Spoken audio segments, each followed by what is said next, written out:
कथा प्रारंभ होत है, सुनो वीर हनुमान। राम लखन और जानकी करत सदा कल्याण। जय श्री राम। हर हर महादेव। कल हमने श्रवण किया कि श्री राम जी माता सीता और लक्ष्मण जी सहित वन के लिए गमन करते हैं। पहले दिन तमसा नदी के तट पर विश्राम करते हैं। उसके पश्चात वो शृंगवेरपुर पहुंचते हैं, जहां उनकी मुलाकात निषाद राज से होती है। निषाद राज उनके लिए अशोक के पेड़ के नीचे रुकने की व्यवस्था करते हैं। अब आगे की कथा आप श्रवण कीजिए। सिय सुमंत भाता सहित कंद मूल फल खाई, शयन कीन रघुवंश मणि पाय पलोटत भाई। सीता जी, सुमंत्र जी और लक्ष्मण जी सहित कंद मूल फल खाकर रघुकुल मणि श्री रामचंद्र जी लेट गए। भाई लक्ष्मण उनके पैर दबाने लगे। उठे लखन प्रभु सोवत जानी, कही सच वही सोवन मृदुबानी। कछुक दूरी सजी बान सरासन, जागन लगी बैठी वीरासन। फिर प्रभु श्री राम जी को सोते हुए जानकर लक्ष्मण जी उठे और कोमल वाणी से सुमंत्र जी को सोने के लिए कहकर वहां से कुछ दूर पर धनुष बाण से सजकर वीरासन से बैठकर जागने का पहरा देने लगे। गुह बोलाई पाहरु प्रिय प्रतीति, ठाव ठाव राखे अति प्रीति। आप लखन पही बैठे उजाई, कटी भांति सर चाप चढ़ाई। गुह ने विश्वास पात्र पहरेदारों को बुलाकर अत्यंत प्रेम से जगह जगह नियुक्त कर दिया और आप कमर में तरकस बांधकर और धनुष बाण चढ़ाकर लक्ष्मण जी के पास जा बैठे। सोवत प्रभु ही निहारी निषादु, बयउ प्रेम वस हृदय विषादु। तनु पुलकित जलु लोचन बहहि, वचन स प्रेम लखन सन कहहि। प्रभु को जमीन पर सोते देखकर प्रेमवश निषाद राज के हृदय में विषाद हो आया। उसका शरीर पुलकित हो गया और नेत्रों से प्रेमाश्रुओं का जल बहने लगा। वह प्रेम सहित लक्ष्मण जी से वचन कहने लगा। भूपति भवन सुभाय सुहावा, सुरपति सदन न पटतर पावा। मणिमय रचित चारु चौबारे, जनुरति पति निज हाथ सवारे। महाराज दशरथ जी का महल तो स्वभाव से ही सुंदर है। इंद्र भवन भी जिसकी समानता नहीं पा सकता। उसमें सुंदर मणियों के रचे चौबारे छत के ऊपर बंगले हैं, जिन्हें मानो रति के पति कामदेव ने अपने ही हाथों से सजा कर बनाया है। सिया राम जय जय राम, श्री राम जय सिया राम। सुचि सुविचित्र सुभोगमय, सुमन सुगंध सुवास। पलंग मंजुमणि दीप जहाँ, सब विधि सकल सुपास। अर्थात जो पवित्र, बड़े ही विलक्षण सुंदर भोग पदार्थों से पूर्ण और फूलों की सुगंध से सुवासित है, जहाँ सुंदर पलंग और मणियों के दीपक हैं तथा सब प्रकार का पूरा आराम है। विविध बसन उपधान तुराई, क्षीर फैन मृदु बिसद सुहाई।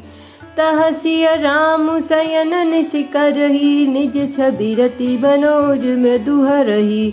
जहाँ ओढ़ने बिछाने के अनेकों वस्त्र, तकिए और गद्दे हैं, जो दूध के फेन के समान कोमल, निर्मल, उज्जवल और सुंदर है। उन चौबारों में श्री सीता जी और रामचंद्र जी रात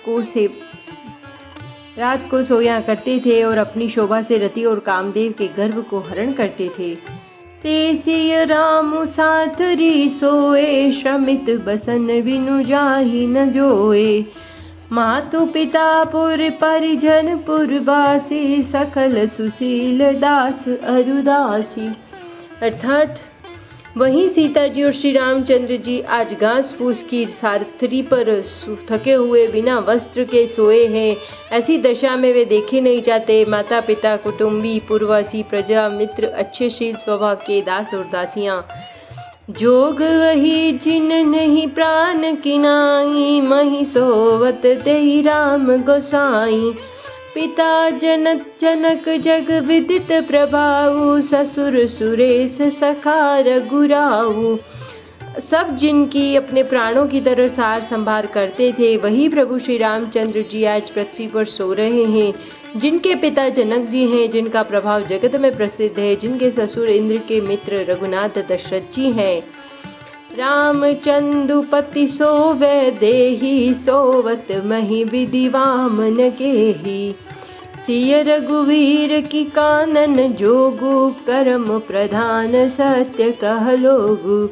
और पति श्री रामचंद्र जी हैं, वही जानकी जी आज जमीन पर सो रही है। विधाता किसको प्रतिकूल नहीं होता। सीता और श्री राम जी क्या वन जाने के योग्य हैं।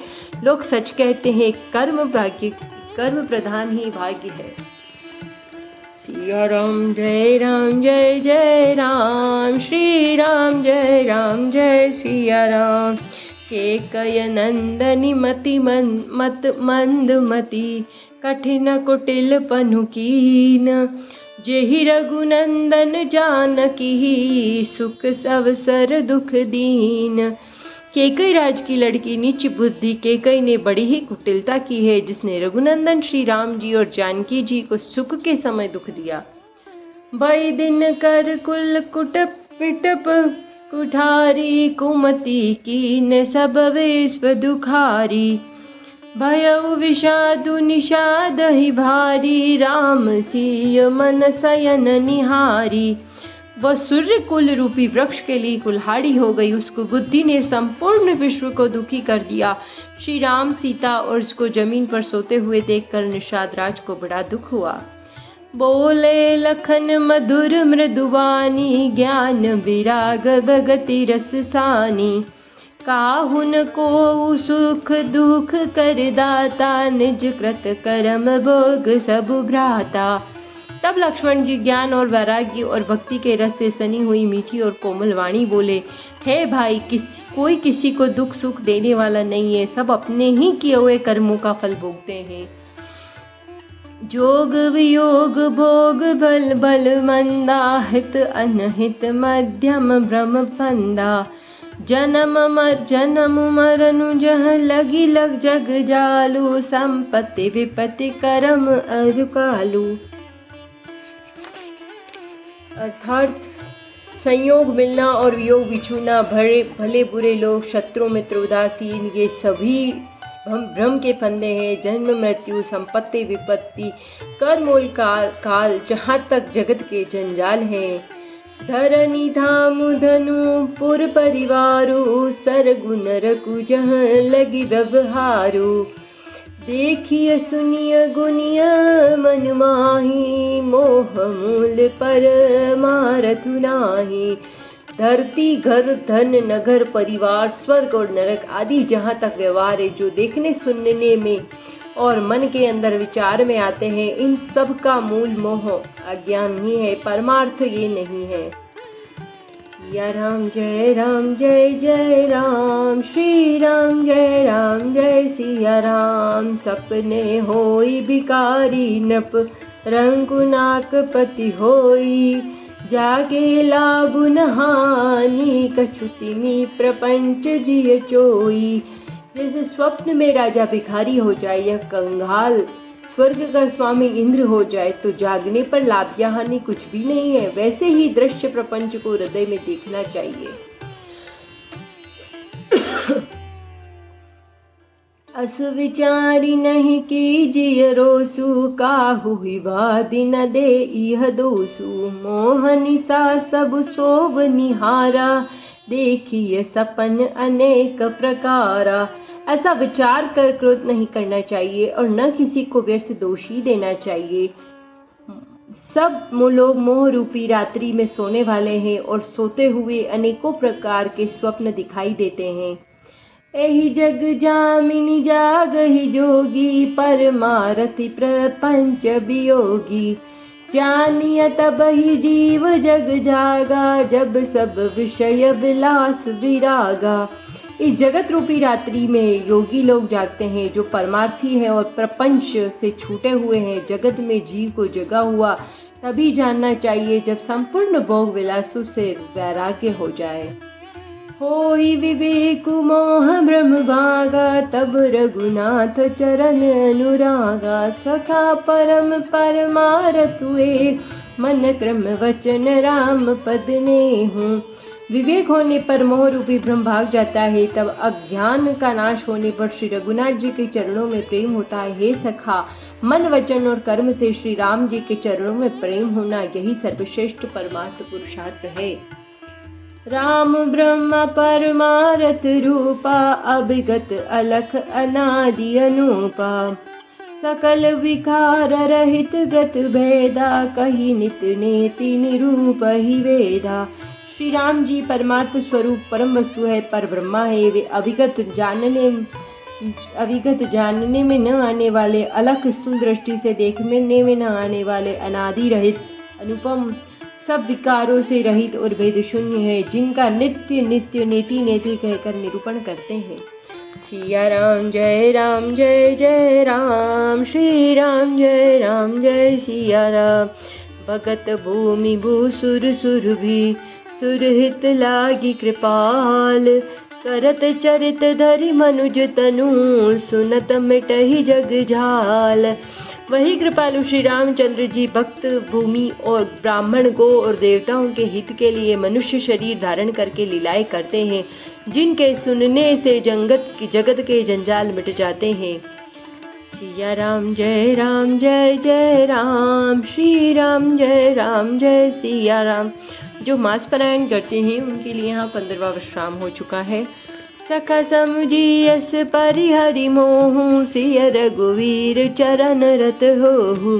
कहत राम गुण भाबिनु सारा, जागे जग मंगल सुखदारा। हे सखा, ऐसा समझो, मोह को त्याग कर श्री सीताराम जी के चरणों में प्रेम करो। इस प्रकार श्री रामचंद्र जी के गुण कहते कहते सवेरा हो गया। तब जगत का मंगल करने वाले और सुखों के मूल श्री रामचंद्र जी जागे। सकल सोच करी राम नहावा, सुचि सुजान बट क्षीर मंगावा। अनुज सहित सिर जटा बनाए, देखी सुमंत्र नयन जल छाए। शौच के सब कार्य करके नित्य पवित्र और सुजान श्री रामचंद्र जी ने स्नान किया, फिर बड़ का दूध मंगाया और छोटे भाई लक्ष्मण जी सहित उस दूध से सिर पर जटाएं बनाई। यह देख कर सुमंत्र जी के नेत्रों में जल छा गया।